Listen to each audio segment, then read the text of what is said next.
breakfast special, I guess, Danny. Black coffee. Sure, Wally. Ma's on the warpath, Wally. Oh, yeah? Yeah, no more truck talk with the kid. She sort of laid down the law before you come in. Now, I don't want to hear any more about it. Now, you go on out and tidy up the restroom. Oh, Ma, not now. Now.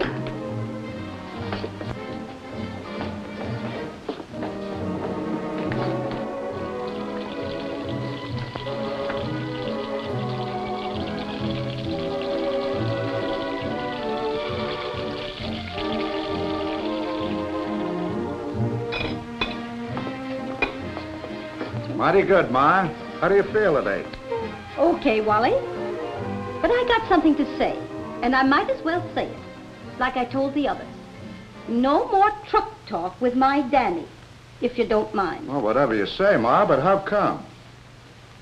Wally, you've been coming here for years, and I like you.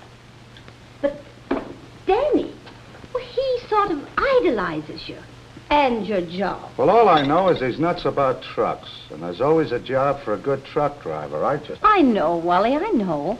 But I don't want to lay awake nights worrying about Danny fighting some heavy truck along a lonely highway.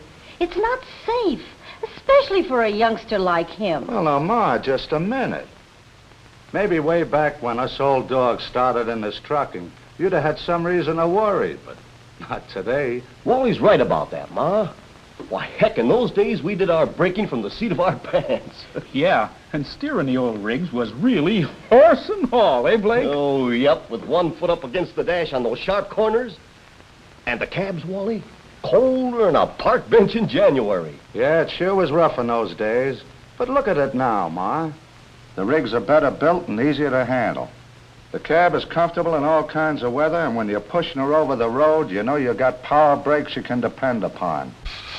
And steering almost like a pleasure car. Then the job itself has changed. Used to be a tough racket, sure.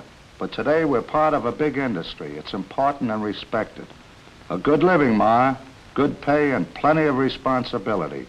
And besides, they don't usually put kids like Danny on the big rigs. So if he really wants to do some trucking, he'll probably make out all right. That's what I've been trying to tell her, Wally. But she won't listen. What you got against trucking anyway, Ma? Oh, nothing, nothing. I just thought, oh, never mind. Look, kid, if you're dead set on doing a little driving, I mean if you don't want Ma to say I told you so, maybe some tips from the old hands here. Oh, gosh, Wally, what's so tough about driving a truck?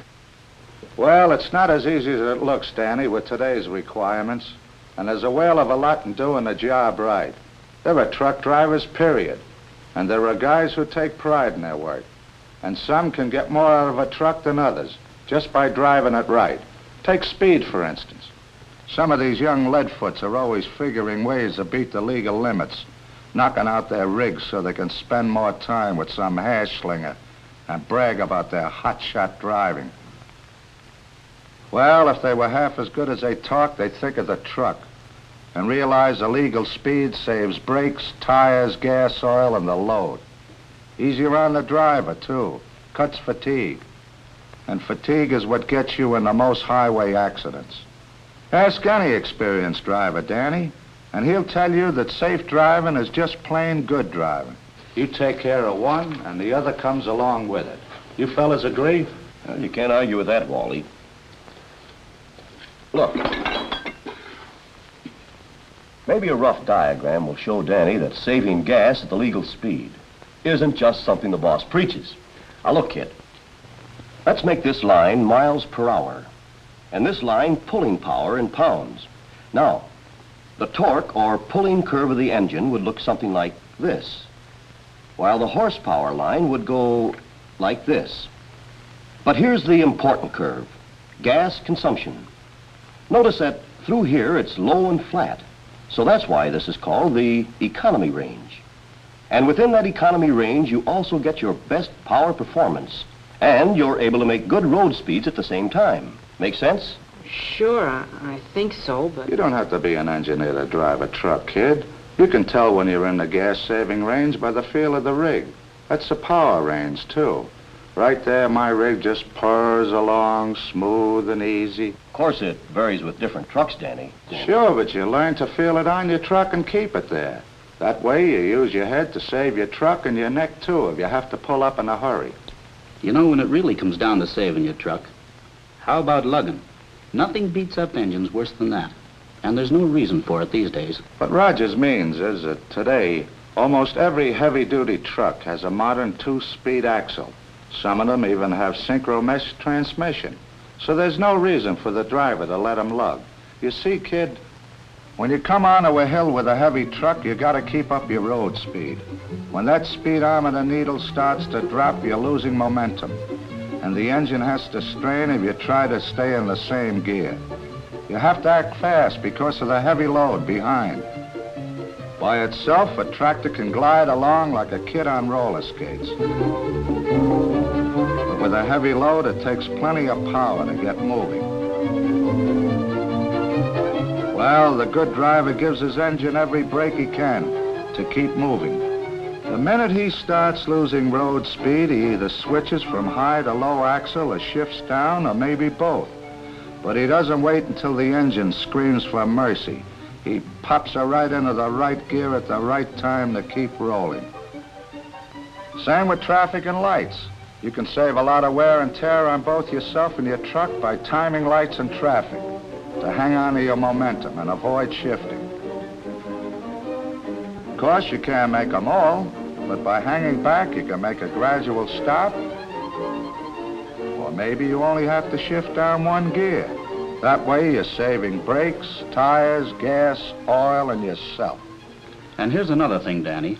With smaller rigs like mine, you make a lot of stops and starts.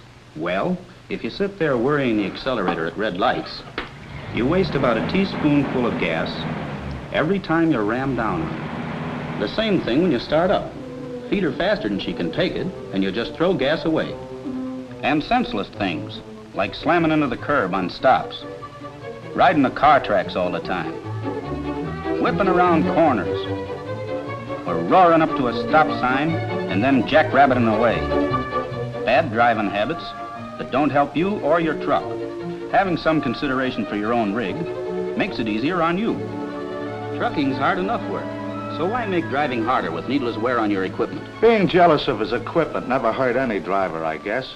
That's why you'll find good drivers like Blake here, checking over his equipment before every run. Things like tires, fifth wheel, rear views, and only starting out after they've warmed up the engine.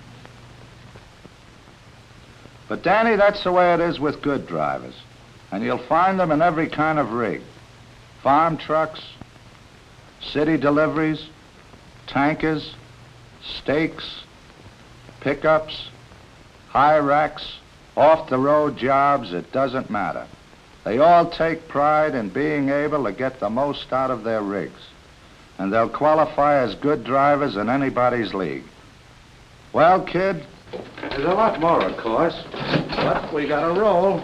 Bye, Mom. So long. Bye, boys. Think about it for a while. Maybe you'll change your mind. Not me. I'm sold on it, Wally. Even if Ma isn't. Well, I'll say this much. There's a lot more to truck driving than I realized. We'll both think about it. Oh, one more thing you ought to know, Danny.